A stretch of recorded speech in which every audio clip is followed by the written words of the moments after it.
So the Wednesday all conference chats for the next couple months will really be focusing on each of our staff positions. And so you have an opportunity to get to know each of us and what our new job descriptions are and how we work together and what's going through our minds, our hearts, our spirits, and our desks. And to try to just help communicate what that's all about. So you'll have opportunities to meet Melody and Mars in the near future. We're super excited. It's kind of it's an exciting week in the office because onboarding 3 new staff is not something that happens all the time in our work, but really exciting. Couple of brief announcements. For those of you who need boundary training, there is a boundary training available this weekend on Saturday. It's on Zoom. I will be leading it this time, and I'm actually offering it 4 times this year. And the course I'm offering has been approved by the committees on ministry to qualify for the requirement that's required of all of our authorized ministers. It'll be focusing on the ordained ministers code. So there is a code of ethics that we sign on to and we get a copy of when we get ordained. And my sense over the years of ministry is that many of us don't read it on a regular basis or consider what our covenants really are. So we'll spend some time taking a look at that. Another event to plug a little bit, Kirsten Peachy and I will be co-facilitating an event, a pre-Lenten retreat out at Tower Hill, and Tracy's been part of the planning team on that. It's going to be a lot of fun. Sunday, February 27th in the evening, so you can finish worship, even if we don't start until dinner, and even if you have a long drive, you'd have time you should be able to have time to get there in time for when we're actually starting in the evening. All day Monday, the 28th, and ending just after lunch on Tuesday, March 1st. So Ash Wednesday is March 2nd. So it's really the last minute before Lent as a pre-Lenten retreat, and encourage you all to come out. We're focusing our work around how to come together well and have good conversation and good conversation in a couple different ways: meaningful conversation, effective conversation, conversation that moves us forward, conversation that makes room for lots of voices. So that's sort of the content theme of that. So if you're able to come out, check out the Tower Hill website or the e-blast and follow up on that. So those are some of the exciting things going on. But I really wanted to spend some time talking about our FAB meeting yesterday. FAB is Finance, Administration, and Business, for those of you who don't know our acronyms. Some exciting things, some really, my whole ministry with you all has been so focused on our finances, right? It was in February of 2020 that the conference recognized that we were in crisis mode around what was going on with our finances. And I came and joined the conference on August 1st. And through our annual celebration last fall, so much work has been done about going through all of the individual accounts, we had 850 in our chart of accounts. So we had so many accounts, and identifying restricted funds and donor restricted, anyway, so much work. This is old news to all of you. Prior to our annual celebration, we didn't have everything cleaned up, but we had a lot of it done. We have a draft policy and procedure manual that FAB took a look at again yesterday and approved several changes, identified some more changes for consideration. We hope and expect to be presenting that policy and procedure manual to council for the March council meeting.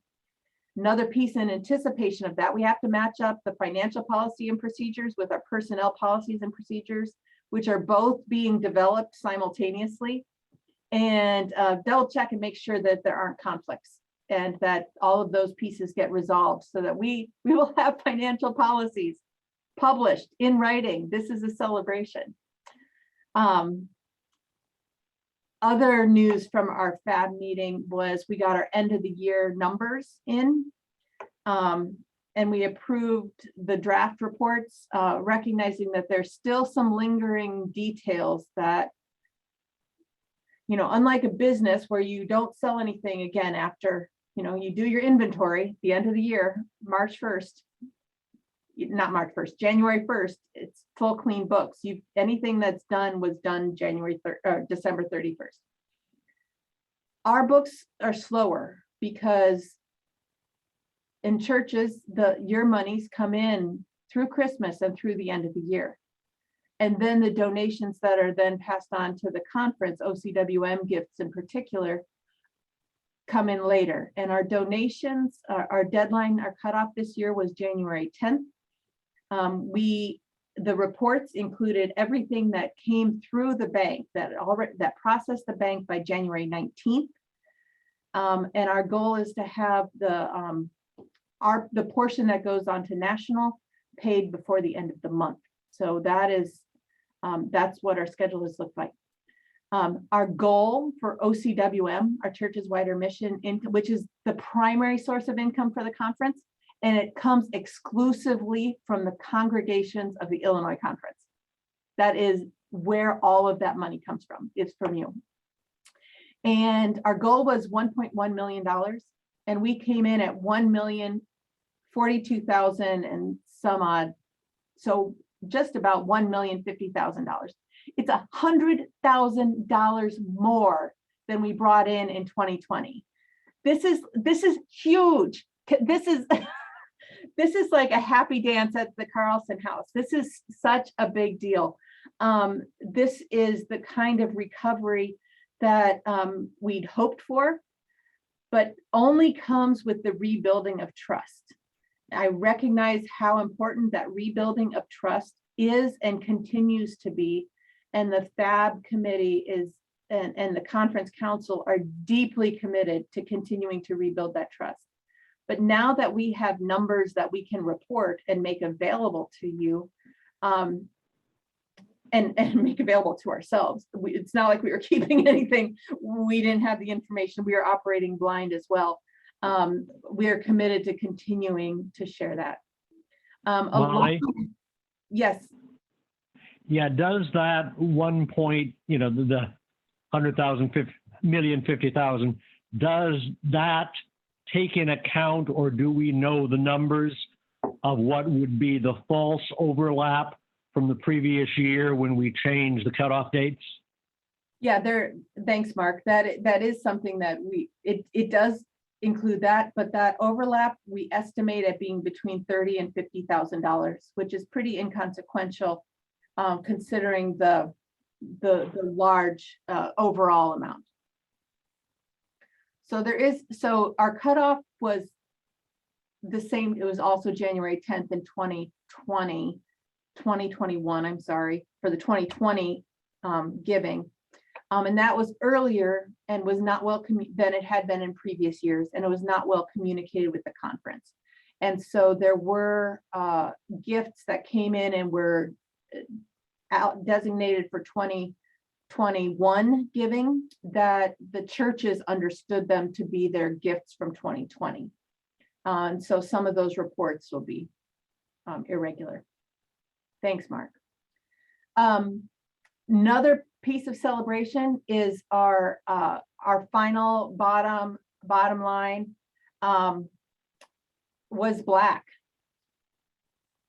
So our income was a little less, our expenses were quite a lot less, and some unexpected places where it was higher, lower, whatever, but the end results were positive, which is phenomenal.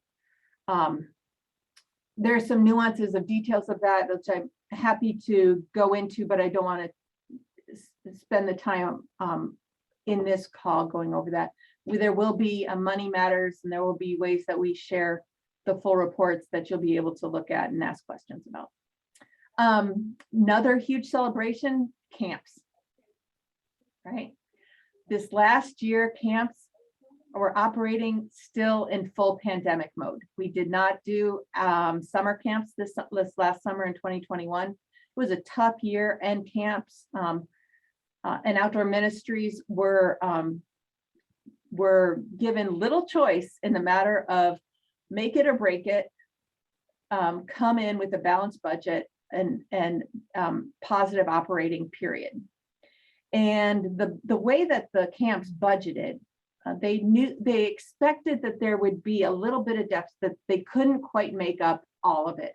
And they budgeted to include using some money from savings, right? From some savings that were designated for camp.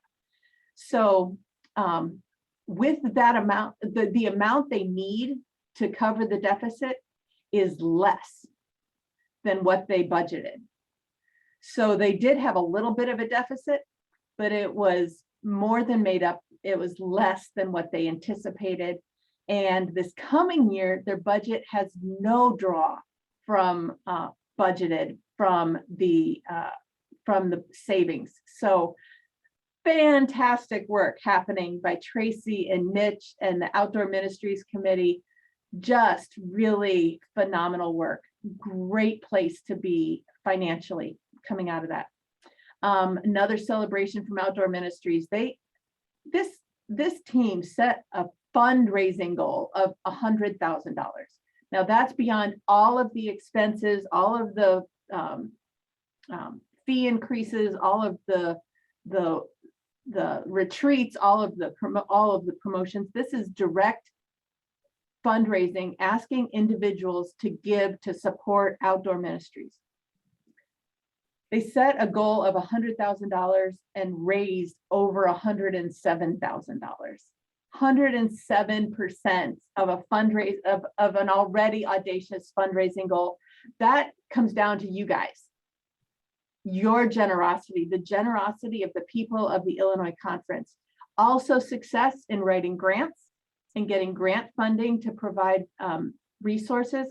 Tracy, how many placations do you still have funding for?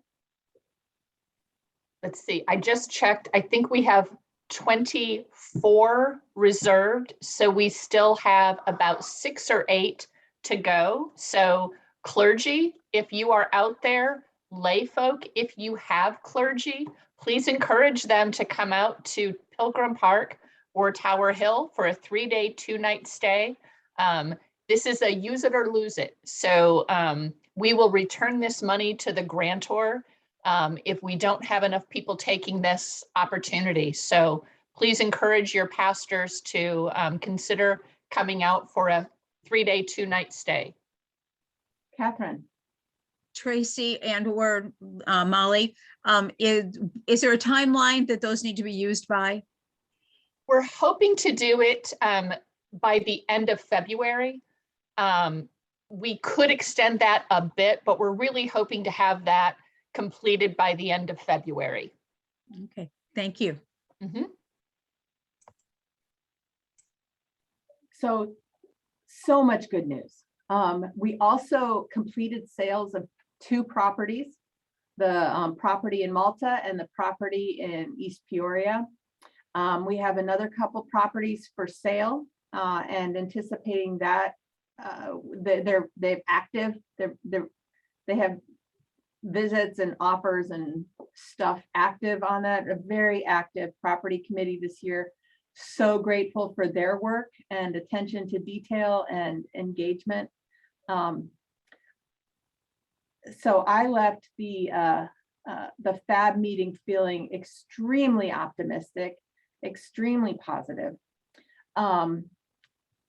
You also might recall from our annual celebration that Ernie has served 2 amazing years as an incredibly diligent and attentive and challenging in all the best ways treasurer for the Illinois Conference through a really difficult time. That's Ernie Potter. And decided that he was not able to continue with that, but agreed to continue for 90 days into the season as we saw another treasurer.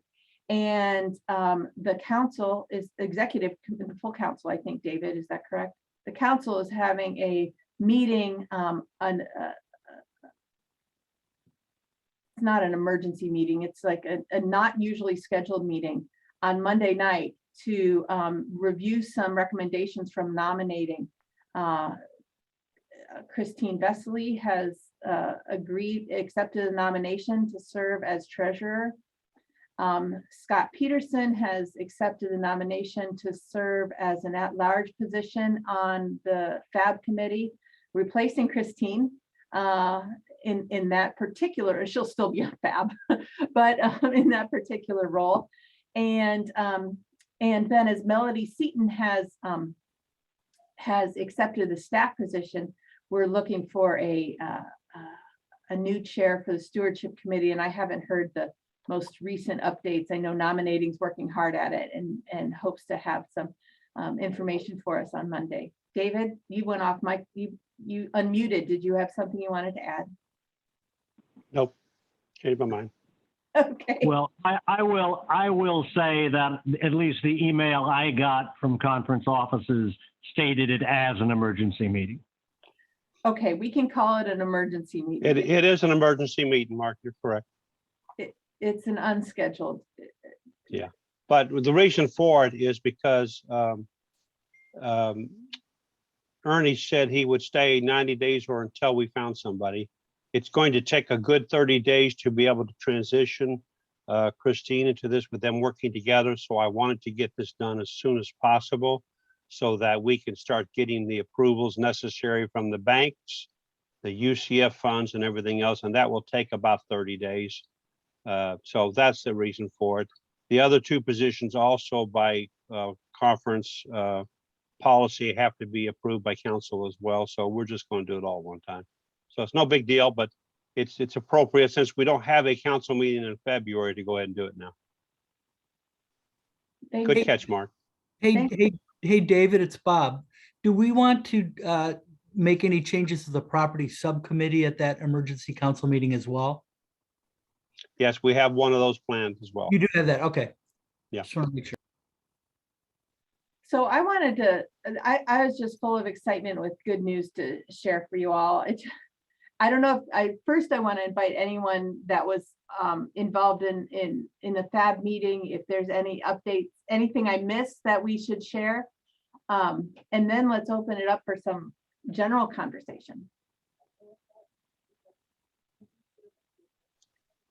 As the chair of FAB, I'll just jump in for a second. So you talked about the chart of accounts and cleaning that up. Yeah. So we've cut down the number of line items that we're going to need to track in our financial reports by about 75%. We've gone down to about 25% of what we had before, over 800 lines to somewhere over 200 lines. And that doesn't give us less clarity into where the conference's money goes. It gives us more clarity because we actually can see and understand where it's going and why. So that's just huge as we look ahead. The idea that we do things faster and more efficiently, but also as we do that, we become more accurate is such a big deal. And that's I think, sacred part of the trust that all the members of the conference have in FAB and in our treasurer and our executive leadership. So I really do think we're on the right track.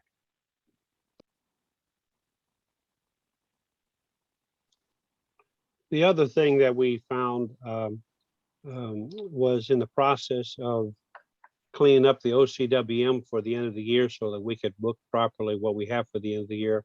We found a loophole where the money wasn't disappearing, but the money was not being accounted for in the right way. This has been one that's been around for quite a while, and it took us a while to figure it out. But once we figured it out, it makes things a little easier. And what it was if you were signing on and making your donation online using your name, like mine's David Holston, it was giving David Holston the credit instead of my church. And so once we figured that out, we were able to go in and make several corrections where individuals had given money in the name of their church, because you have to sign on that way. So little things, but again, it helps to get clarity on what's happened in the past as well as what's happening in the future, so that we have better accounting, more transparent information. Christine, I'm wondering, I see you on the camera there. I'm wondering if you would be willing to hop on and give a brief introduction to yourself so folks know who you are. Sure. Gosh, I just wrote one for David. I thought it was so clever. I wish I could read it, but I don't know where it is. It really was good. I liked it. So my name is Christine Vesley. I am 63 years old. I am retired from ComEd / Unicom / Exelon. I was recruited. I have a degree in accounting from Western Illinois University and an MBA from DePaul, which ComEd paid for. God bless them.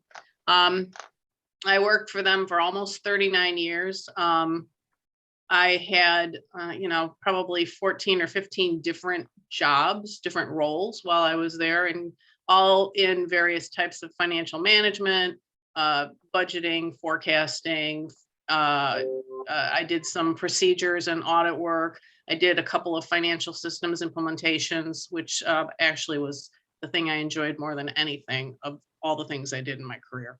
I belong to Pilgrim Congregational Church in Oak Park. I've been there since around 2000. My mom was dying and I had been away from church for a long time, but I felt called to return. And I had a friend who recommended Pilgrim, and I went there, and I've been there ever since. I started out by just like going to church and like letting church like kind of do for me, but eventually I realized that you have to serve too. So I've been various roles, including the treasurer and the moderator, and served on a bunch of committees, and I sing in the choir. I have 2 children. I've been married for since 1984, so I don't do the math. I'm not quite sure. A lot of years. And my husband's name is Michael, and I have 2 children, Paula and Neil. They're both adults. They both live in the city. Even though they're adults, I still spend time worrying about them. Not as much as I used to, or at least they trade off, whoever is my most highest worry at any one point in time, they kind of move like this. And I have a pet, 2 pets, actually. We just got a cat recently. I hadn't had a cat for a long time, and I really am happy. I don't know this. We have a dog named Dusty. She's a Australian cattle dog with a stub tail. She's very pretty, but she's really kind of not very smart. And then Otto, our cat that we got in October, we got him at the Humane Society, and that he had been returned by somebody, because I don't know why, because he is like a little 8-pound force of nature. I mean, he's just so delightful. I like Molly said, life is better with life is better with a cat, as far as I'm concerned. So that's it. I hope. I was on FAB meeting yesterday. There's a lot to learn, and so I'm just hoping to suck through the straw as fast as possible. So hopefully we'll be able to provide almost as good a service as Ernie did. Well, we'll be praying for you. Thank you. I probably need it. We all do. Well, I'd like to open it up and invite questions from the gallery. Carly. So just a question for Christine. As a person with a degree in nonprofit accounting, are you aware of the difference between fund accounting and financial accounting? Because that's significant in keeping track of churches' books. Well, I know a bit. And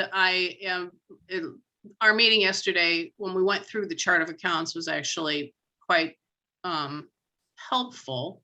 I am going to be relying on tapping into Keith's knowledge as we go forward this year, because I mean, I have been the treasurer for my own church, and we do have, funds. We have a balance sheet. We have a statement of income. So those are, kind of standard types of reporting. They do look different in a church setting, but financial principles, two-sided entries, documentation, making sure that, what funds are being tapped correctly, or, with the proper approvals. I mean, some of that stuff is pretty fundamental. And like I said, but I intend to be relying on Keith to help me understand as much as I need to make sure that things look hunky-dory.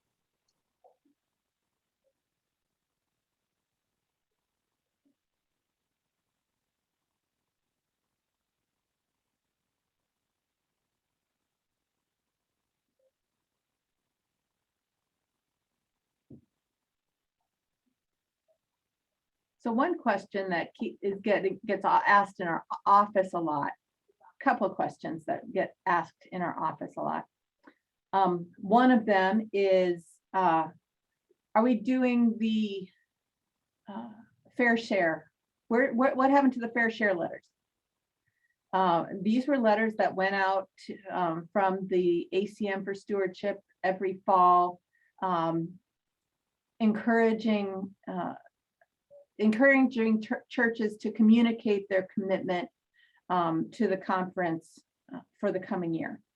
Just like you might have pledge cards in your local church and do a stewardship campaign, is very similar to that. Those did not happen my first year because I didn't know anything about them. The second year, I kind of forgot about them. That's some honesty there. But also, I'd had several conversations throughout the year with people about them, and some people find them really wonderful and helpful. Others find them flat out offensive. And so recognized the need to step back and to say, what do we need? What's going to be our best path forward? And the first step was to be able to communicate clearly the financial position and details of the conference life, and we couldn't do that. So before we were asking for anything, I felt strongly that that you all deserve to know what was going on with some rigor.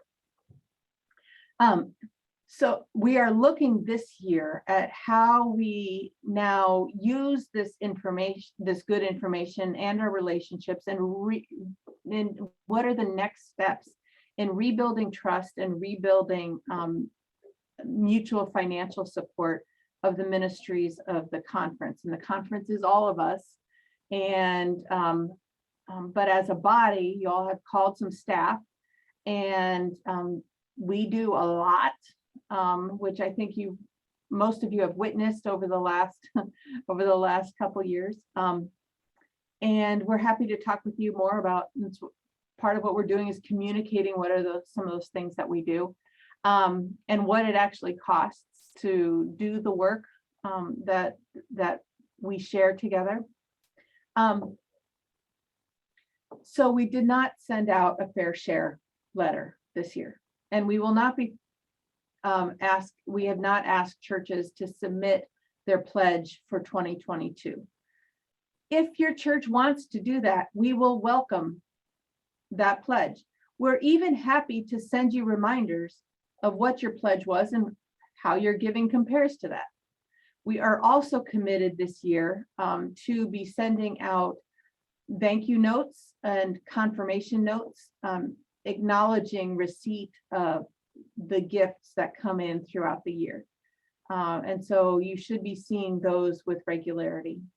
We are converting to a new system. We're moving to Realm, which will be tracking our financials, financial gifts a little differently. And so we could, you know, with any technology cutover, run into a snag or two, but we appreciate your partnership with us on this. Our effort is to improve accuracy, efficiency, make it smooth, easier to use, and for both oversight and management, as well as for our donors. We really want to make that easier. We'll be looking at the end of the year about what we might be asking next year in terms of offering a fair share letter or a pledge card sort of opportunity, how we're going to do that. We don't have that figured out yet.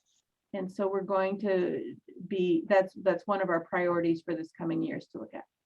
A second question that I get a lot in the conference office is, or the staff do, is what about clergy compensation guidelines? What do we do about that? Well, our clergy compensation guidelines have been published every year for a gazillion years, and to my looking at them, they're significantly out of date, and a full overhaul needs to happen. And with the staff reorganization, it will be Stephanie, in her work with pastoral transitions, will lead a team that works on doing a full overhaul and full revision of those compensation guidelines. That will be our goal for that is to have that prior to our annual celebration in October, which should give it in time to churches in time for budgeting for 23. And those numbers that'll be published will be effective for 23.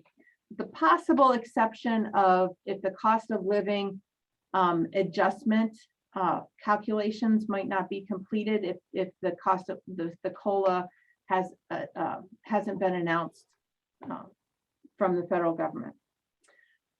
Our recommendation, because we didn't even go and do the recalculations this year, because honestly, our guidelines are so out of date in so many ways, that instead of doing the recalculation of the cost of living adjustment, we're just asking churches to do their own calculation based on the same formulas that are in there.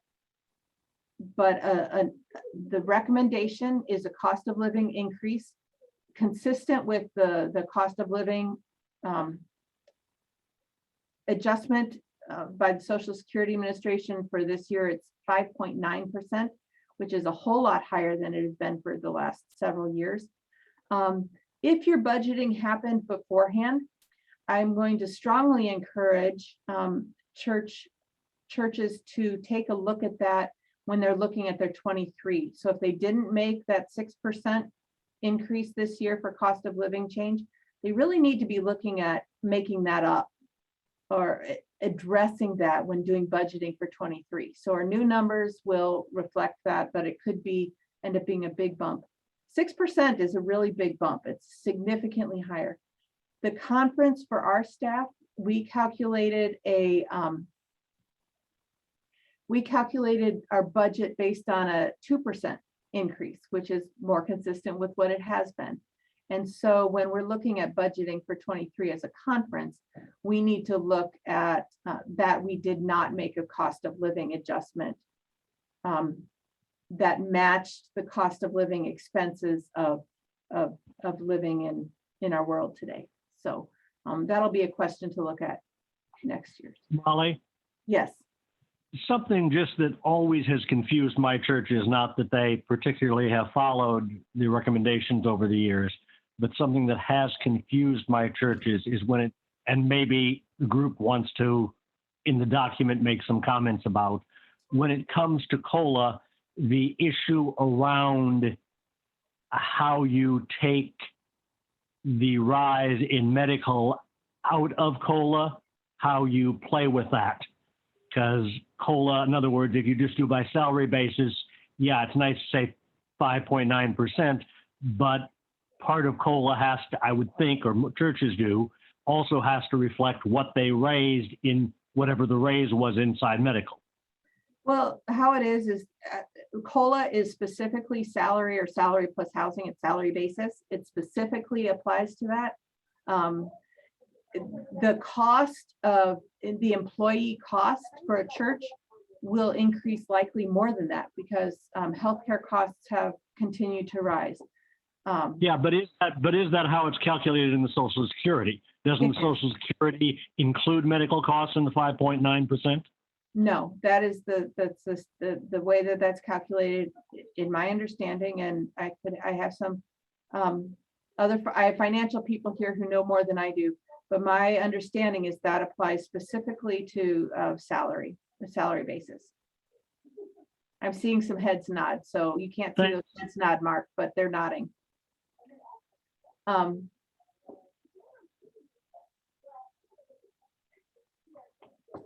So those are two of the questions that come to my office a lot. Are there other questions? We have a little time for a few more. Molly, Yes. not a question, but just something I wanted to also point out from the FAB meeting yesterday. We did something that was significant to me, and that is that we approved paying all of the national OCWM and 5 for 5 costs and all of the other ones that previously in the past we have not been able to pay this quick. So those were approved to pay in January, which is again a sign of a much better improved financial picture. We will start basically February or this year clean and not have a past due. In the past, particularly the last 4 years, we've had huge amounts of OCWM and other special offerings that have been given that we could not pay because we just didn't have the cash, and we are in a position to be able to do that this year. So that's a good sign of being in the right direction. We haven't arrived, but it's definitely improved. Thank you, David. It was definitely a happy dance kind of FAB meeting. Mark? Something I may have missed, and it may have been published, and I just missed it in the slew of email material I get. And that is, I was curious what the final numbers were from the medical campaign. No, that hasn't been published yet. We have had some snags in communication with National. We have a Zoom call tomorrow to figure out some details. I don't have the total number right at the tip of my fingers. It's it was $43,000 we raised. So that's $4.3 million of medical debt resolved. And we don't know how much the national office has complemented or contributed additional dollars to every conference's campaign. And we don't know how much they're contributing to it. So we didn't make 10 million, but boy, I'm pleased with 4.2, 4.3. That's really remarkable. We actually just had another $50 come in the mail today. So dollars do keep trickling in. Considering the middle of a pandemic and everything else, and finances are tight in that many places, yeah, I give our folks out there a big round of applause for stepping up. So that's a big step in working for a just world for all. In the midst of our own financial crisis and our own church stresses and anticipating our personal lives, holiday shopping, all of that was happening at that same time. And the generosity of the members of the Illinois Conference is really phenomenal. And I'm so pleased to be part of this with you.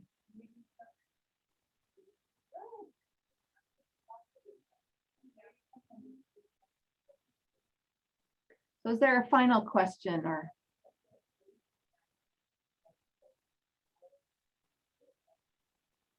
So I always want to announce what the next all conference chat is, and I never remember what the next one is. There will be another one next Wednesday, and one of our staff people will be talking about their jobs. I'm thinking it might be Sarah Lorbach will be talking about her work as I'm seeing some nods. Thank you for reading your emails and letting me know. To talk. She's the support staff for communications and technology, and she's just a rock star in the office and has done so much to make so many things better for us. We just solved a couple more things today. So look forward to hearing from Sarah next week, and really grateful that you all have come out. I pray blessings. I hold you all in prayer all the time. I hope you know that. Prayers particularly for health and warmth in this time. And we still have an Omicron spike. Folks have still been ill, and it's just the world we're living in. And so I pray for each of you, for your ministries. I know that ministry is hard these days, that the fatigue level is through the roof. So I pray for each of you. Decision fatigue. A new phrase that was shared with me this week is vigilance fatigue. Staying vigilant all the time is just exhausting. Creativity fatigue. Coming up with something new to do and say when all of the structures that have guided our work for years and just don't exist in the same way.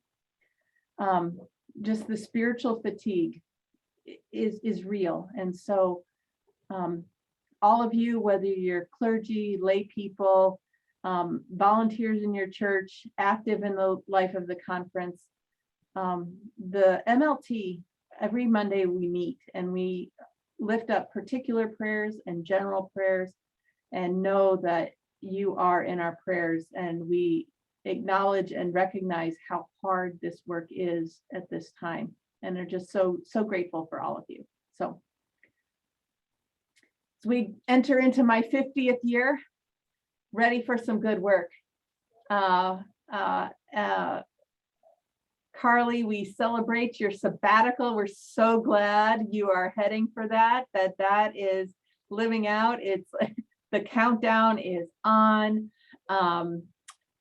I'm so grateful that both you and your church are making it happen. So many folks are saying, well, we can't operate, or I can't really go on vacation, or I can't really take my sabbatical. It's not the right time. Well, it is. It is. So take those precautions. Make sure you're taking your vacation, your self-care. There are too many clergy burning out. And this of any time, we need that spiritual connection. We need each other. We need that belonging. We need God. We need that transformation. We need that unconditional love. Christine said when she first got involved with the church, she needed from the church, and is grateful for the moment when she could start giving back. I know I'm putting words in your mouth a little bit, but that's kind of what she said. Make sure that you're doing what you need to feed your soul. It's tough work you're doing, and blessings to you all. We'll see you next week. Sorry I got on my little soapbox there for a minute, but I'm praying for you all, and blessings to you. See you soon.